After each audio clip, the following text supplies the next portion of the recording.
this is a topic I think that's like near and dear to me, especially when the holidays come around. There's something about it that it hits even harder. Like I had the opportunity for many years to work in foster care, you know, in different capacities, and working in foster care, I experienced a lot of families that were considered homeless, and the I guess like the breakup that I would see a lot of in terms of the demographics of homeless, it always fell under these different categories. It was people that were veterans that found themselves homeless. It was also mothers that were victims of DV that found themselves homeless. And then towards like the latter years on my way out of foster care, what I saw a lot of was a lot of kids that identified as LGBT, that their parents were discarding them and just leaving them in the community. And I've noticed, you know, I used to live in New York City, but I relocated to Connecticut. And I didn't spend so much time in New York City, like actually going into Manhattan. But more and more recently, I found myself going into Manhattan. And what I'm seeing is that Manhattan is starting to look like Manhattan, how it looked in the 80s, when there was like, there were a lot of homeless people. And there was a time when I think that they made a lot of efforts to kind of, you know, to I want to say, support people that were homeless by putting programs and things like that in place. But I don't know if those programs are falling by the wayside now. I don't know if as a result of things like gentrification, I don't know if inflation. I think there's so many different factors that contribute to it that now we're starting to see this huge influx again of people that are, you know, people that are homeless. And I think that there's been such emphasis placed on the pandemic, but homelessness to me is an epidemic that has existed for a long time, ongoing for many years, that we haven't been able to find out what the vaccine is for that or address that. And I just feel like that it's getting to a point now where it's really like, it's almost like a wildfire spreading, and it's becoming far more prevalent than what it once was. Like New York did something about it. I don't know what they did, where they put people with programs they had in place, but whatever they were previously doing is coming back around now, where now Manhattan is starting to really, really have a vibe where you're seeing a lot more people homeless. I don't know if you want to add anything, Rob, to that. Well, I think the funding is what's falling short for a lot of these agencies and these organizations. Some of them are nonprofit, but the funding to keep people housed is the difficult part. Because not only do you have to house them, you know, you have to maintain them. And one of the biggest things that is happening, what I've read out there in California, Ali, was that these people are being discouraged from remaining in these informal settlements. So they're not getting access to water. They're not getting access to sanitation. They're not getting access to any type of health care. So that they're really living on their own. And most of these people are working people, electricians, people. I even watched what you sent me. Even doctors out there that are living in these settlements and got to get up and find a place to take a shower in order to go to work. Yeah. So, you know, what I found compelling about that is that all these health violations and all these human rights violations that are coming up, and I'm like, wow, man, this is not just the Bay Area or San Francisco or Berkeley. This is in the Bronx. This is on the 125th Street Bridge. This is in Dallas. When I went to Dallas, if you even stroll the Miami beaches, there's people laying out on the beaches. It's everywhere. With regards to New York, because I was out there, you know, for some time, and I remember back when Mayor Dinkins was around, you know, the brother, you know, the homeless problem was still a problem. But once Giuliani came in or whatnot, it just seemed like they swooped all of them fools up. You know, so I think a lot of it's political too, right? You know, I think there's some political things going on. Because I mean, we got, you know, a Democratic government out here in Cali, and you know, it's off the chain right now. But I think these Republicans do a better job of cleaning up the optics. You know, so I wouldn't be surprised if that was cool, we got him back. But yeah, I also think, like, aside from just the political side of it, there's the issue of investment, right? You know, it's going to require some money spent to fix this problem. And, you know, we like to deal with the smoke all the time, but we don't really like to deal with the fire, right? You know, and so, you know, out here in Cali, I can't speak for New York, but out here in Cali, if you're gonna be homeless, you probably want to be in California. You know, we got a few social programs. It's sunny out here, decent weather. You know, so we got people who are coming here from other states as well. You know, and setting up shop. You know, and in fact, there was one brother I talked to. He said back in the day, he was a police officer. He said we would go and get homeless people and give them a one-way bus ticket to Santa Cruz. You know, Wow. so it was all about getting them out of my neighborhood. You know, so I wouldn't be surprised if some of those stunts are still in place. But like you were saying before, Rob, I mean, they're local people who grew up here and now can't afford to live here. Right. Or, you know, maybe they fall in hard times and then trying to get back up, even if they, you know, are gainfully employed, that crawl back up is difficult. And it's going to require, you know, some serious dollars and some serious investment to make that, to fix that problem. Yeah, I wonder. The other part of it though is that there's to me there's like a stigma attached also to homelessness. Like people associate everybody that's homeless with being mentally ill or being drug addicted, you know, and not really. And no, they do that, but you also constantly hear this ongoing reminder, like that the average American is 2 paychecks away from being homeless. You know, why do you think that there's this correlation where people believe that everybody is homeless is either drug addicted or mentally ill? It makes it easier to dismiss them, right? You know, if they did this to themselves, then I don't have to care as much, right? That's the mentality I think is going on. But you know, it's not just these tents. Like we got tent cities everywhere, right? All under the bridges, tents everywhere. But it's not just the tents, right? Like so, I live by the beach, and when I'm riding my bike on the beach early in the morning and whatnot, I see all these cars that are parked up by the beach, and people are just living in their cars. You know, and they're getting up early in the morning, you know, trying to go shower up or something like that. But we got a lot of people who, you know, aren't doing the tent thing. They living in their cars. They going to work like everybody else, but you know, that's their home. You know, so we like to kind of paint an image of, you know, some kind of Mad Max scenario or whatever with all these tents or whatnot. But don't just look at the tents. You know, it's much bigger than that. You know, and it's normal folks who, you know, just trying to keep up. And, you know, we got some crazy rents out here in the Bay Area. Good luck trying to buy a house, you know, so it's gotten to the point where, and it's not like we don't have plenty of property, because you drive on some of these vistas, you're like, there's plenty of land here, you know, like we could easily set up a whole new town, you know, that just houses people, you know, but that's money. And you know, we got plenty of fancy golf courses. Lord knows they're not trying to build on that. You know, and you know, that's the other part of it, right? Is that, you know, people they don't want to spend the money, they don't want it happening in their backyard, and they don't want to use decent property to put these people in, right? Because they have other ideas of how they can make money off of that property. So our priorities are all jacked up, and it's catching up now. It's only going to get worse. Yeah, as opulent as California seems to look, you would think there would be a way to house these people. Yo, talk about 7th Street in Oakland. I mean, That's like, because they call that the Harlem of the West. Yeah, I mean, so so what I was told, right? Because you know, I've been back and forth between the West Coast and the East Coast. I was told that you know, it used to be booming.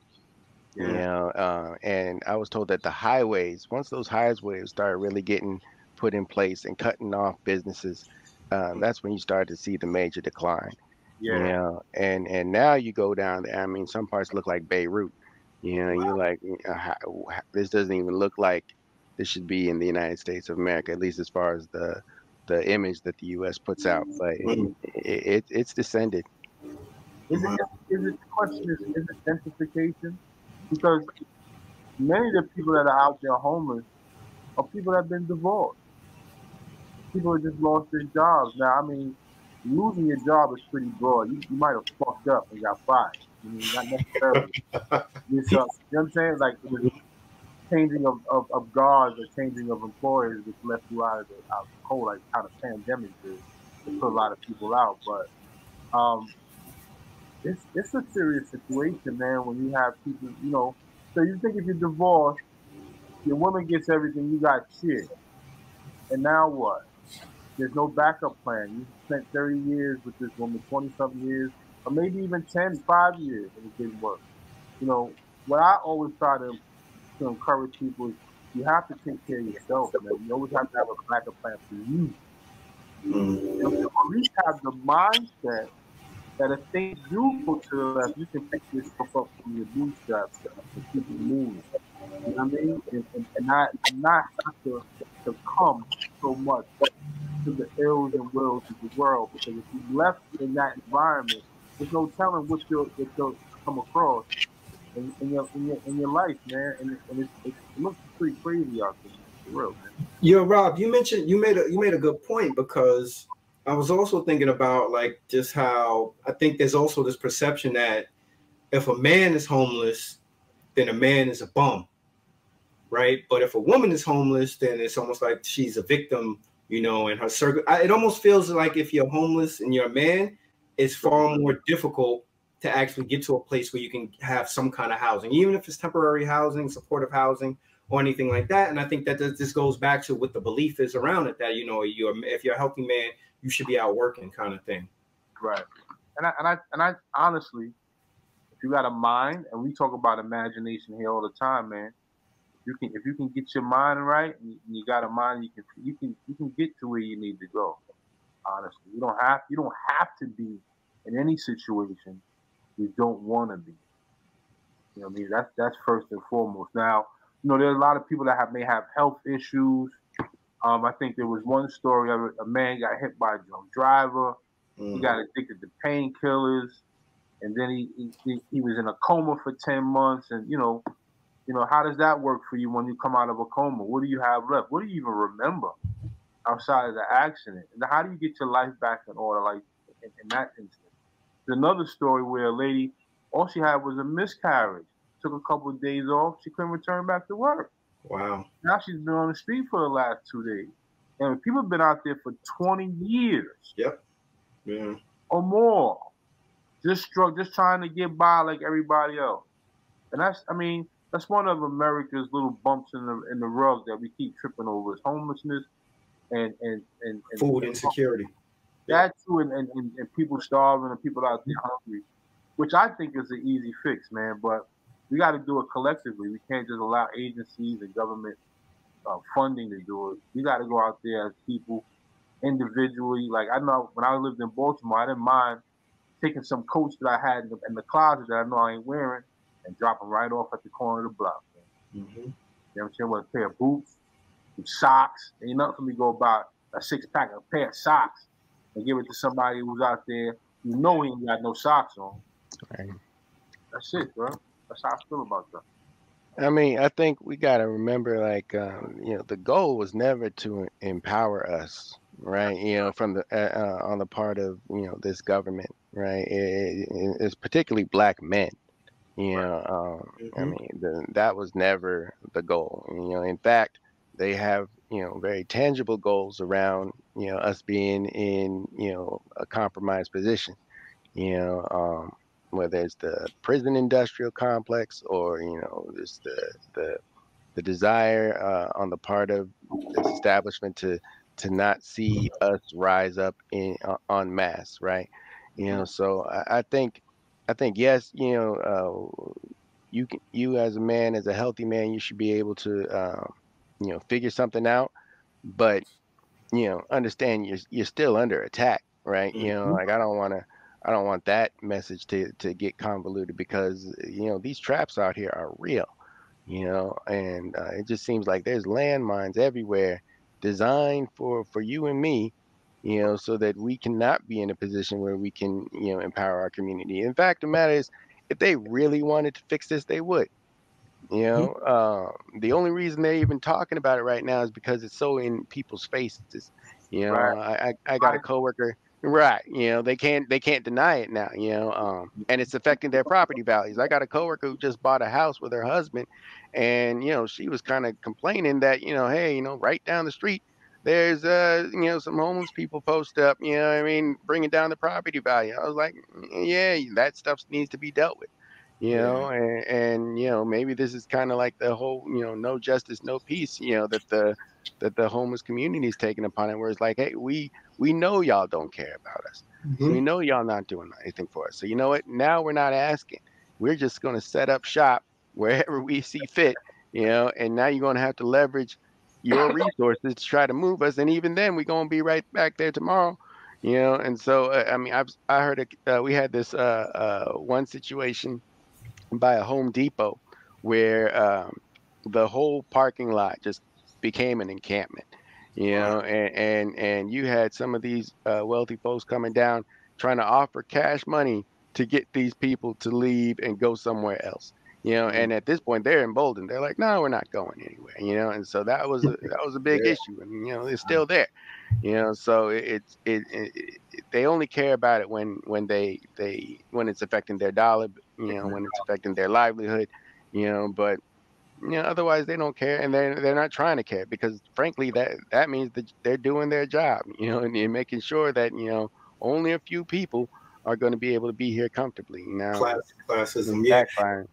Yeah, it's like what you said, like dealing with the smoke, but not dealing with the fire. Dealing with the fire means that you have to look at systemically what put people in that position. One of the things that used to drive me crazy when I was in foster care was sort of like the other side of that coin. So we would have foster care workers that would be reluctant to allow young ladies or young men that have been sent away to residential facilities upstate or to a different state to allow them to come home if they felt like a family was homeless, right? And it would be families that would be living in a shelter intact. And I remember fighting tooth and nail and having debates with DSS workers, Department of Social Service workers, to convince them that, you know, it may not look ideal in the sense of what we think home should look like.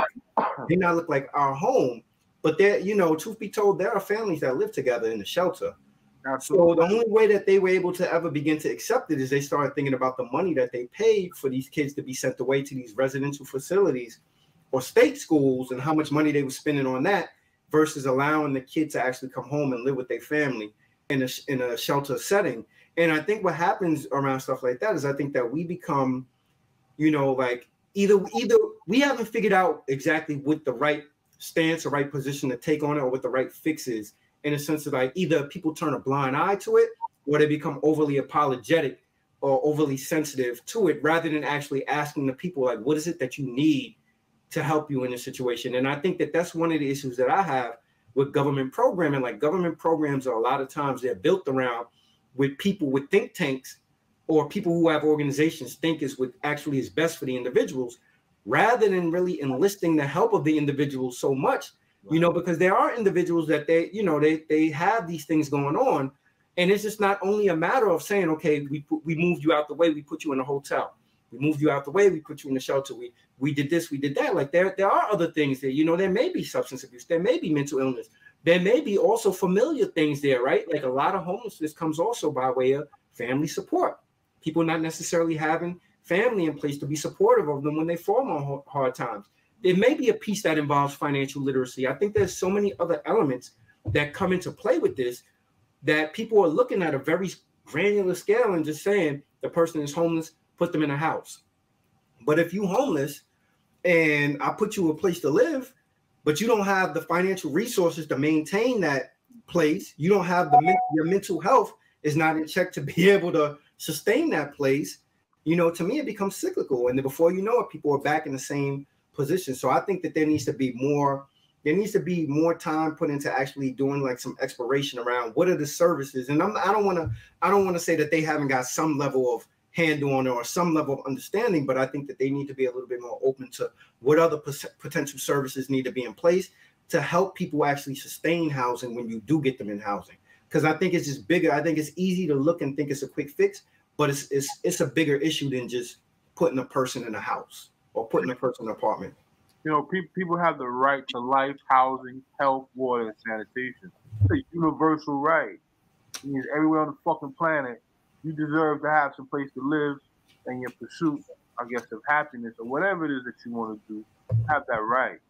And that needs to be the policy or the protocol or whatever we put in place or needs to be put in place that these individuals receive those things ASAP. They can get their lives back in order. I mean, these people are functional people. These are people of our society who can make a great contribution. Trust me. You talk to some of these people are witty. They're smart as a fucking whip.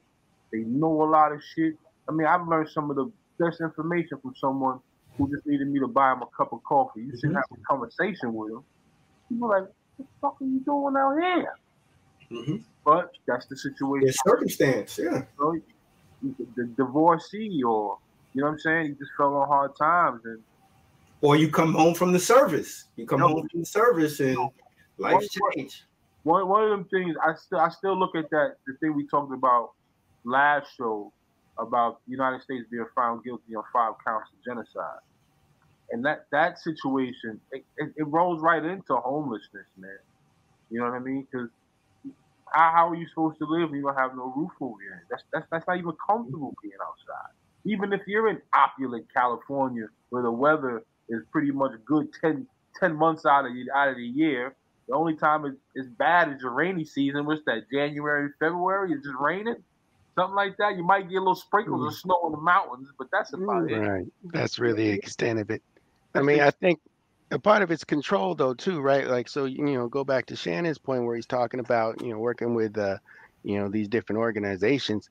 All those organizations have to justify their budget, right?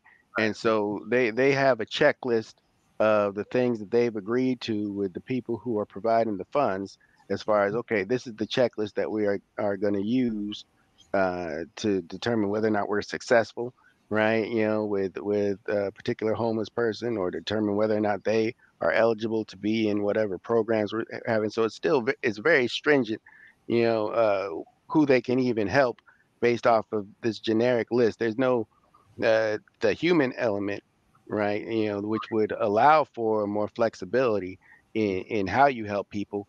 That's not something that a lot of these organizations have the wherewithal to use, right? They're very much trapped within the confines of whatever agreements they've set up with whoever's providing financial support for that organization. So we get caught up in a lot of legalese and jargon and stuff like that, and people are really just looked at as numbers to kind of check off the list, right? It's like, oh yeah, we helped however many people this past year or whatever, right? Now, did you really help them, or did you kind of just put them on some type of life support for a hot minute, and then they're going to be right back to where they were, but you get to write it off as saying you did something, right, to justify your salary or how much money is coming into your organization. So it's got to be a lot more flexible, a lot more humane, and we also got to be real about the control factor. It's like when you hear about how back in like the 60s and 70s when the whole welfare program really started to kick in, and Black mothers were encouraged to not have the father in the house, right, in order to receive that money. I mean, that's diabolical right there, right? Like that is purposely. I talk about all in one right there. Yeah, you are purposely devaluing a normal family, right? Devaluing the man's input. He may be down on his luck, and you as the mom need some money, but to put that over your family, which is essentially what your husband / father your child is, that has been that's like an evil seed that was planted in our mindset, right? Because we're still dealing with the ramifications of that as a concept to this day, and so I hear, when people want to talk about, trying to fix these problems, I'm like, well, we got to deal with the hawk that's circling over us. You know what I mean? Like, because that thing is still always at us. It's like when you start reading about these for-profit prisons and how they get into these agreements with these local municipalities about having a certain head count, guaranteed head count. They won't even move into that county until the municipality says, okay, yeah, we guarantee that you're going to have 85-90% occupancy in your jail. I mean, like right there, that's That's a huge problem, right? Because now there's all these financial incentives to keep people in those situations. Yeah. So, you know, Because those I mean, prisoners in there are doing the work for the county. They're doing a lot of cleaning of the roads. They're doing a lot of stuff that people won't do. Yeah, I want to say, Rob, you brought up a point which I think is interesting when you were saying like the basic human rights. I think it's almost like an issue where I don't know if everybody think if it's about the person or if it's a societal problem, and I think that also makes it a lot more difficult for people to figure out how to approach it, because there are some people that'll say that this is society's issue to deal with, and there are other people that look at it and be like, that's a personal problem. Joe need to figure out why Joe is homeless. Joe need to get his life together, or the terminology, Joe need to pull himself up by his bootstraps. I made it, you can make it, kind of thing. So I think until there's effort, energy, and an understanding that this is a societal issue, then that's why I think it's going to make it difficult for people to actually deal with it. And then I think the other thing that, going back to what we were saying earlier, is I think it'll become a societal issue when people start looking closer, like, okay, so this is devaluing my property.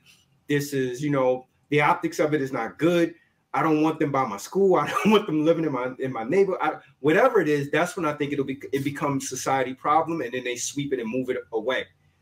And I don't know. I still feel like a lot of people feel like it's a human issue, meaning that it's that human's responsibility to get their life together. And that's why I think it's challenging. What happened to the I am my brother's keeper? Yeah, exactly.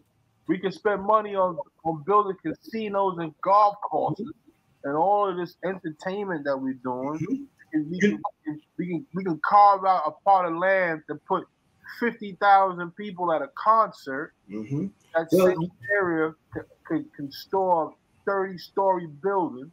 Yeah, all sorts of cities around it. So. What happened to I am my brother's keeper? The same way when you have people constantly fighting, like, well, why should I pay more taxes than the other person? It's like some people have arrived, and once they arrive, they like, well, forget about the other people or whatever. They're not, and let's be real, class serves a purpose.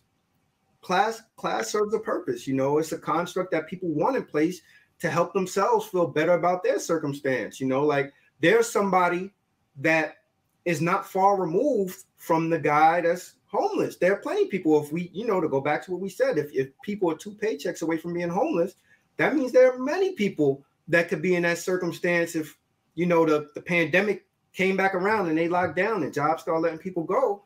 Plenty of people could be in that same position. And then that's when it becomes an issue. When you're part of whatever the issue is, then that's, this is really an issue, or if it directly impacts you. Right now, the impact that it has on people is the optics. You mean I got to look out my window and see this? You mean I got to drive my kids to school and see this? You mean I got to, when my property value is decreased because they're talking about this? So the only connection to it, it's not a humanistic connection to it's not human, and that's what we have to figure out. Like, okay, if we're going to say that this is a societal problem, then it has to come from a place of, am I my brother's keeper, right? Like, you know what? I genuinely don't want to see people in this situation with these circumstances. And we have some very wicked people who, that it's if a tree falls in the woods kind of thing, right? You know what? If I don't see it, I don't hear it. It doesn't exist. I don't know what happened. I mean, we turn a blind eye all the time, right? And I've been seeing that out here with the rise in homelessness. I saw this one situation where this was at a park, and two older homeless men were in a fight, right? And so they're duking it out, right, real close to the street. And on that same street, I saw this one Caucasian lady dressed to the nines, looking. She got her gears looking tight, got her purse, everything's looking on point. She's literally walking right by them, got her little AirPods in, and she's acting like she don't even see it. And she's literally inches away from this fight. I was tripping. I was like, oh my God, she's not even concerned.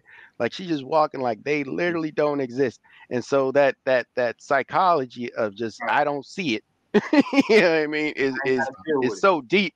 Like, so you can't even, if you're not even seeing the person, you definitely ain't acknowledging their humanity, right? Yeah, I mean, like you literally blocking it out of your mind. Yeah, I mean, and so like they furniture, like they the yeah, furniture. yeah, just like just background music, white noise. You know what I mean? Like I don't see them. I'm just keeping it moving, and so that mentality I think is the danger of what's really setting in right now. Yes, it's inconvenient, but ultimately, heads are just like, well, it is what it is. And yeah, it's not gonna fix it. It's freaking whatever. I don't see it. I'm focused on me. That's what they did with the recipients of the crack era. It is Hmm. what it is. And then we got crack babies running around here crazy. And then people aren't recovering from that. And we're still dealing with the remnants of the crack era. Yo, Al, you from the East Coast. How you end up on the West Coast, bro? So, I was born in Brooklyn, right, and spent my early years out there. But all my family's out here in California. My pops, he was I was a Navy brat growing up, so we moved around a lot. But both my dad's from Oakland, my mom is from Stockton. I got Ah, all family out here. I hear the accent. Yeah. Your pop had his beret on. He was a Panther too, son. He was out there. He was out there. But he was also more on the conservative end, and it's funny, like we got they really try to box us in, politically, right?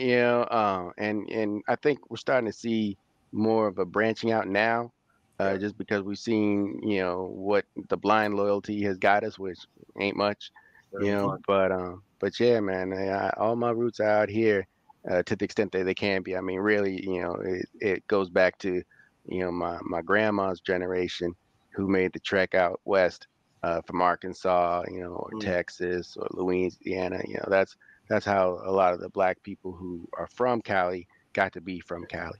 To be from Yeah. Cali, Midwestern Man, Cali. is in Cali, are they doing like do you guys have things like supportive housing? Like what initiatives do they have in place to help with this? Yeah, so we just got a new initiative put in place. I want to say it really kicked off about a year ago, Mhm. where these box houses that they've been setting up, which is really just a one.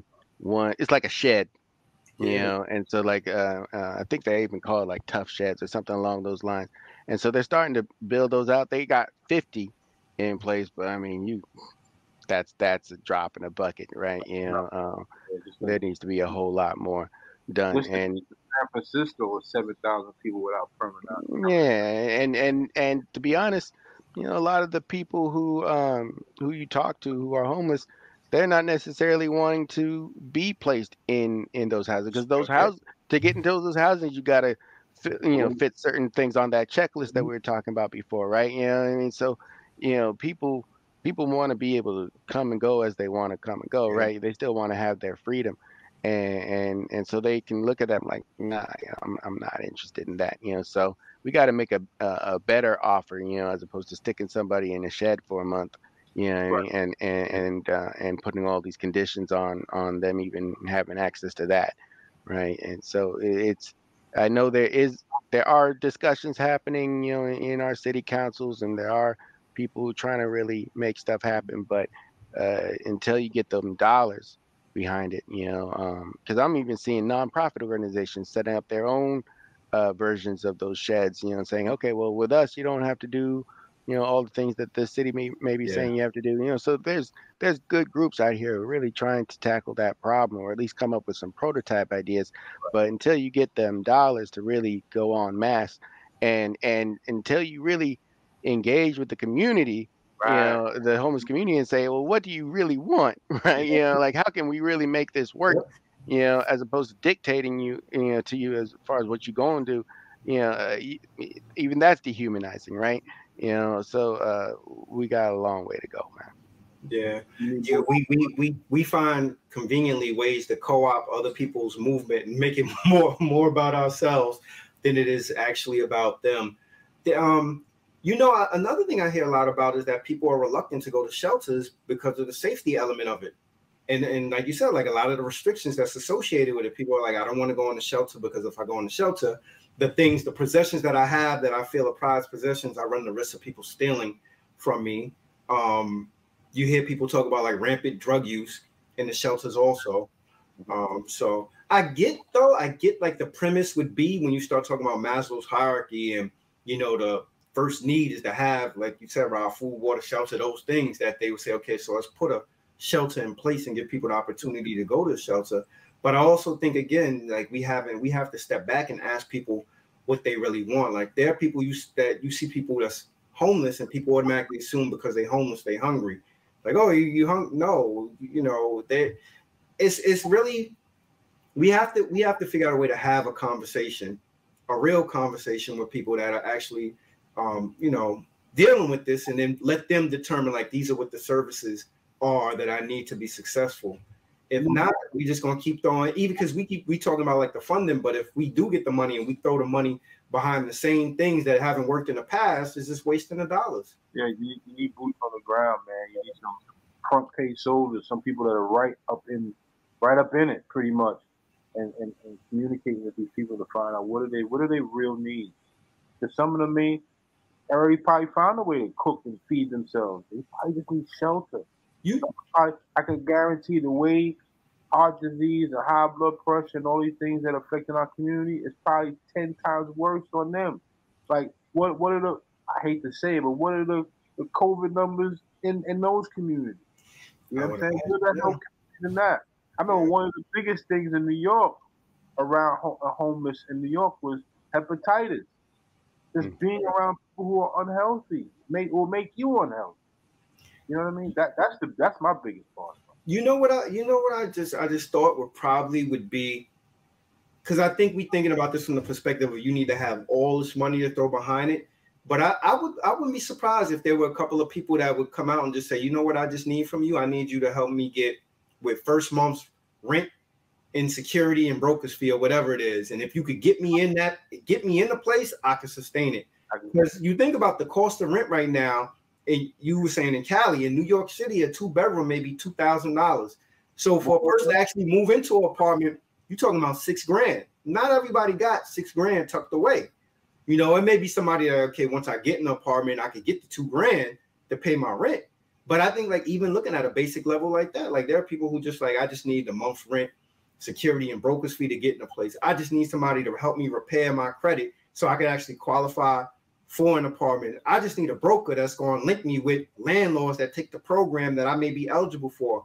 I just think there's so many different things there that we don't really, think about. I think, and New York City model for a long time has been person going to shelter. If you're a woman and you go in the shelter, you have a better chance of them finding an apartment for you through public assistance, through Section 8, and through all these other different subsidies or programs that they have in place.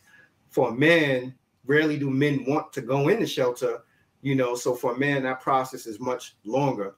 But I don't think there's the conversation around, okay, we just going to get you the month's rent, security, the broker's fee, and then you off and running, you could go.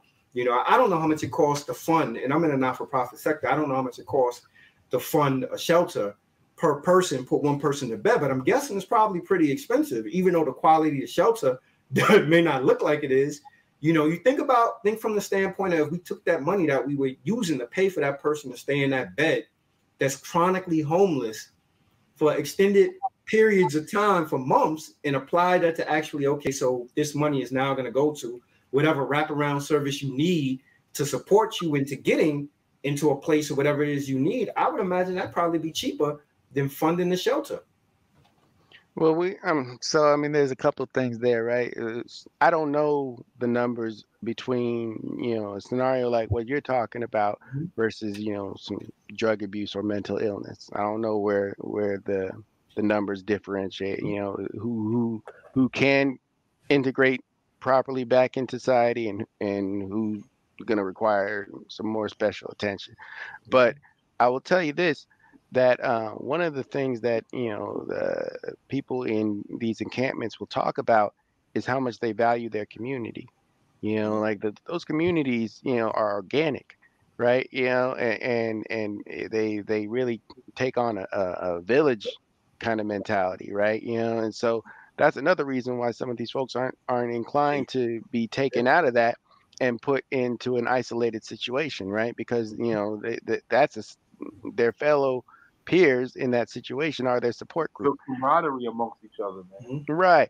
And that's what I'm saying. You can't just plucking people out and putting them into some kind of temporary housing. We're talking about people who got pain, right? You know what I mean?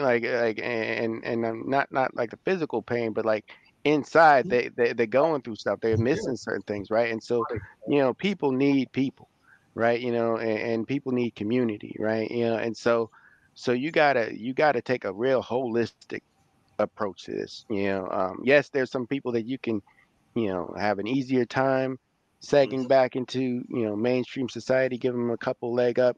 You know what I mean?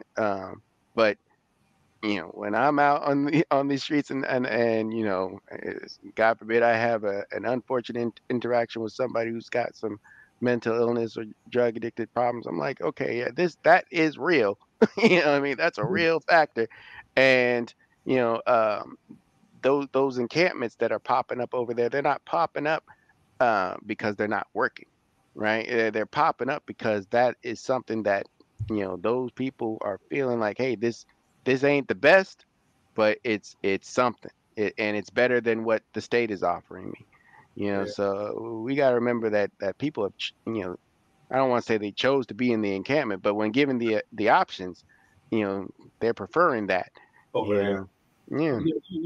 You know what I'd be interested in? I'd be interested in seeing if they have any studies on recidivism for people that they have provided supports to help them with being homeless. And I'd be interested in seeing if there's any studies in terms of the long-term effect as far as trauma is associated with being homeless. There has to be, because there's been homelessness for so long. I remember a show, it was on HBO. It might have been in the late 80s, early 90s, called The Mole People. And the documentary is about those that are living in the subway stations in New York. And how many people don't even surface New York. They stay totally underground. And if you know the history of the train station system in New York, they go down as low as 10 stories down. There's stations down there that haven't ran since the 40s. And they're just blocked off. Trains run past them all the time. And people take camp in them areas. They got electricity. There's running water down there. Some people even raising dogs and animals down there. The ones that do come to the surface are the ones that you might see scrambling in the garbage, looking for 5-cent refunds. That's their way of living. Collect cans and collect, how you can get scrap metal and all that type of stuff. And I remember the legends of the Mole People. Hearing about them. When I was in New York, like real people living like that. Serious, man. Well, I mean, going back to what you're saying about wanting to see some studies on the recidivism and stuff like that, I was surprised that the data being collected on racial demographics of people who got shot by police was a relatively new thing. And I was like, oh wait, y'all haven't really been tracking this stuff, you know what I mean? Or on police officers who've been accused of abuse. I'm like, y'all haven't been tracking it. Y'all just started tracking this a couple of years ago. I mean, we're in 2021, and they're saying, yeah, we just started tracking this, That's not true. That's 2017. They probably just started being more transparent. I'm sure they track it. They probably just started being more transparent and more open with that data. But that also probably coincides with also now you see more so like cell phone footage and stuff like that. It makes it much more difficult to cover those things up. Yeah, well, if you track that data, right, then you have to be held accountable to that data. Exactly. Right. And so, there's definitely incentives to not track it. Right. And I would imagine that some of that is the same with the homeless issues. It's if you really show that it's as bad as it is, then you got to do something about it. But if we don't have the data, well, that leaves you a whole lot of leeway to kind of do what you feel like you need. Exactly. You know, so that goes back to the panel of jurists, who did that research on United States. Man, it's a genocide. You know what I mean? And one of the things they were capturing was police brutality and how they killing people, killing black people, black and brown people. Yeah, I would like to see like what the long-term impact is from a trauma standpoint, because you have kids that are living in cars or have to deal with this. And they again, transparency. They may not be transparent with the studies, but there are people who do these studies and they do this research and they figure out ways to cover up the research. I used to work in programs that was heavily research based, and there was always ways to move the numbers around to make the numbers say what you wanted the numbers to say, to make you look as if you were effective, even if you weren't effective. So call it statistical magic. Yeah. It's cooking the books. Cooking the books, man. Cooking the books. That's all it is. It's cooking the books. Yo, how's the art world? Ali, what's going on, man? What you working on out there, bro? Steady on the hustle, steady on the grind, brother. Yeah, man. I've been doing a lot of portraits for folks. Working with some of these models out here, got some things going there. And then, I got this animation project, that I'm trying to put together. So, stay tuned. I got some good stuff, and I'll send you some stuff. But I'm getting where I want to be, and I've been getting deep into the 3D animation as well. So, creating these characters and putting them in the Unreal game engine so they can move around. And actually, I'm working on so about the 3D printing. Yes, sir. So my partner SP in Yonkers, he ended up getting yeah. Well, he ain't Styles P, but he's my homie. We call him SP. And he went and swooped on a 3D printer because he just was like, "Oh, this is new stuff. I want to get nice with it."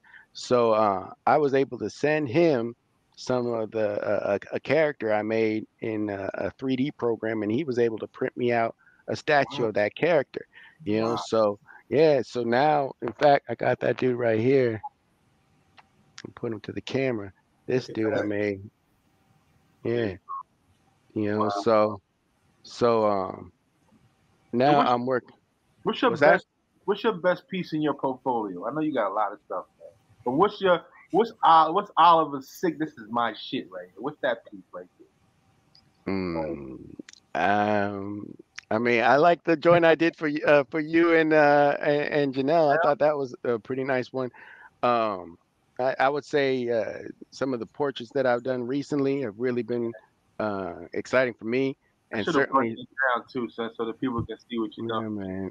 I think I got that image here, but yeah, the portraits are good, and certainly some of the concept art that I've been putting together for this new project, I'm really excited about. But it's always about getting to that next level, right? And really trying to bring out the vision that you got inside you, and particularly when I'm doing portraits of other folks. It's about really trying to show them the beauty that I see in them, right?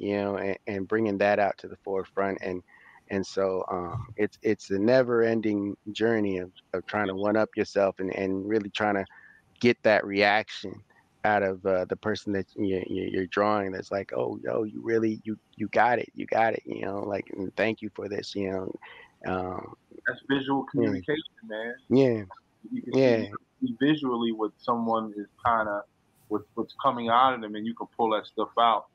And like I threw them ideas at you, and you came back with that. I'm like, that's exactly it. That's it right there. Yeah, man. I would have did just that. Like communication. Sometimes the best work I do is not stuff that I'm doing for myself. Right, it's stuff that other people have come up with, and they're coming to me to help bring that idea out. So it didn't come from me. I just kind of helped bring it out into the world, and then I'm like, damn, that really came out excellent, and so sometimes it's about the collaborations. How long have you been into art? So I've been doing art all my life, all my life, whether it's classics, comics. I help with some of these game companies out here, as a consultant for certain things. So, I've been in it for a minute, and there's still so much to learn, especially if so my thing is the digital art, right? I'm big on the Photoshops, all those Adobe products, as well as these 3D products. And for me, it's a constant learning and growing, because you're constantly learning new techniques, and constantly trying out new things or whatever. So it's a never ending journey. And they say the journey is the best part, but you just want to keep on evolving, and trying out new things and building out a nice arsenal of capabilities. So Yeah. I'm just a student in the game. That's it. Are you familiar with NFTs? Oh yeah, and that's one of the projects that I'm working on with That's what I was just one of my thinking. partners is getting into the NFT stuff. A lot of the NFT stuff or a lot of the successful NFTs are 3D art assets. But there's also some successful 2D stuff going on. So we're exploring some stuff there. I was reading about NFTs for musicians, Yep. and that's becoming a thing. So this whole Touring crypto music. world, man, yeah, it's wild. It was one of those things where I was kind of like, all right, is this really gonna last? Bro, it's been real, man. God Yeah, bless man. Appreciate Yeah, you coming man. on, Chop. Thanks for the invite. It's good talking to you, fellas. I'm excited with Good what you're talking to you doing. too, man. And what you got going on? You said you got the anime. What is it? Is it a comic book or something? yeah, so I mean, it's an animation. I'm working on a cartoon pilot. And trying to put together a corresponding game and toy figure along with it. So, it's a process, man. Many lights, many all nights. bases covered. Everything. Merch. Can't wait to see it. Nice. And I know it's coming. I can't wait to see it, bro. I'm excited to show you, man. Like I said, I'll shoot you some stuff just so you get an idea of what I'm working on. But one day at a time, man. Slow and steady wins the race, and just learn as many tools as possible.